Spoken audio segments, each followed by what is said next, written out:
안녕하세요. 도전하는 승원쌤입니다. 오늘의 주제는 직장인분들을 위한 다이어트 가이드북을 만들어 보게 됐는데요. 제가 실제로 회원님들을 가르쳐 드리면서 가장 많이 받는 질문들과 다이어트를 실패하게 되는 이유에 대해서 한번 얘기를 해볼까 해요. 직장인분들 중에서도 운동을 좋아하고 운동과 식단을 꾸준히 잘 하시는 분들이 있는가 하면 운동을 한 번도 해본 적도 없고 살은 빼고 싶은데 어떻게 먹는 걸 조절해야 될지 모르겠다고 하시는 분들이 엄청 많아요. 그런 분들을 위한 다이어트 가이드북을 시작합니다.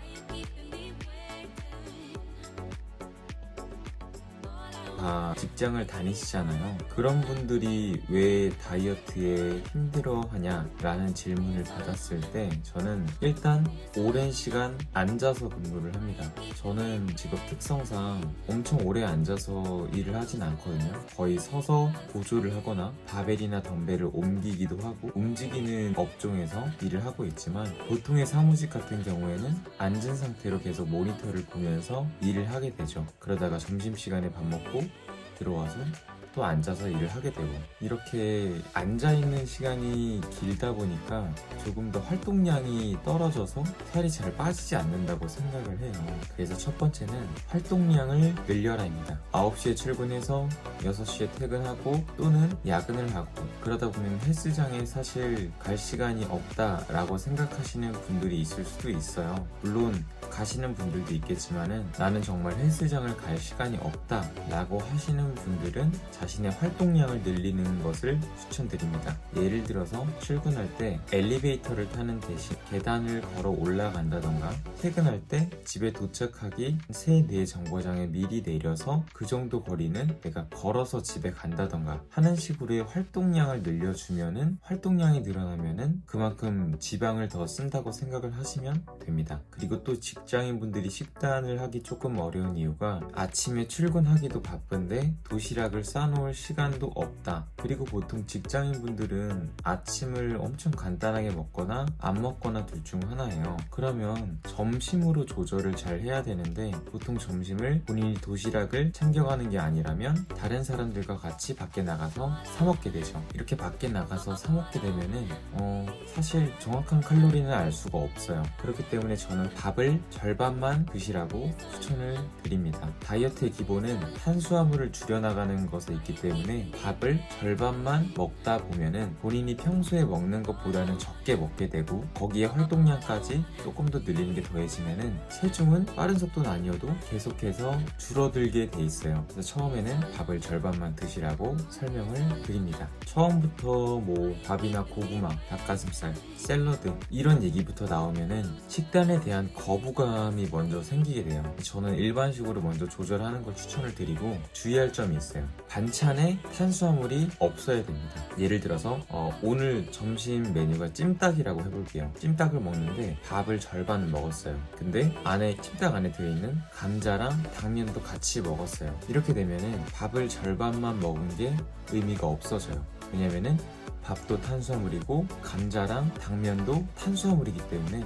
내가 밥을 덜 먹은 만큼 다른 걸로 탄수화물을 채우게 된 거죠. 그래서 그냥 밥을 절반만 먹고 탄수화물 있는 반찬, 뭐 찜닭으로 쳤을 때는 감자와 당면을 먹지 않고 닭고기만 먹으면서 밥을 절반만 먹으면 조절이 됩니다. 실제로 그렇게 계속하면 체중이 내려가고요. 또 다른 예를 들어볼까요? 내가 제육덮밥을 먹으러 갔는데 그리고 나물 반찬들과 뭐 동그랑땡, 김치전 만약 이렇게 반찬이 나왔습니다. 실제로 제가 가는 곳에서 그렇게 식사가 한번 나왔거든요. 근데 이제 밥을 절반만 먹고 고기를 다 먹고 김치전과 전까지 드신 거예요. 이렇게 되면 사실 김치전은 밀가루 덩어리잖아요. 그리고 기름도 많이 가지고 있고요. 그러니까 밥을 절반만 먹었지만 더 탄수화물을 다른 데서 공급을 받았기 때문에 체중이 그렇게 쉽게 내려가진 않아요. 그러니까 밥을 내가 절반만 먹는다는 거는 내가 탄수화물을 조절을 하고자 하는 거기 때문에 나머지 음식에서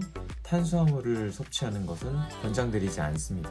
그리고 두 번째, 가장 많이 받는 질문 중 하나가 간식은 먹어도 되나요? 인데요. 간식도 여러 가지 종류가 있잖아요. 예를 들어 커피가 될 수도 있고 빵이 될 수도 있고 젤리도 많이 드시고 초콜릿이 될 수도 있어요. 앉아서 계속 일을 하다 보면 집중력이 떨어지니까 단 게 계속 땡기게 되거든요. 근데 사실 천천히 다이어트를 하시는 거라면 조금의 간식은 괜찮아요. 근데 다이어트를 잘 하는 사람들이 생각하는 조금이랑 일반인들이 생각하는 조금이랑은 조금 차이가 있고, 사실 초콜릿 한 조각 먹는다고 살이 안 빠지는 건 아니지만 이 한 조각을 먹음으로써 다른 것도 괜찮겠지, 이것도 괜찮겠지가 커져요. 그래서 간식은 아예 안 먹는 거를 추천을 드립니다. 그런데도 나는 간식을 못 참겠다 하시는 분들은 그 전에 식사량을 조금 더 늘려보세요. 차라리 밥을 절반만 먹었는데 절반만 먹어서 너무 배고파서 간식 조절이 안 된다. 일반식을 그냥 다 드세요. 다 드시고 간식부터 끊는 거를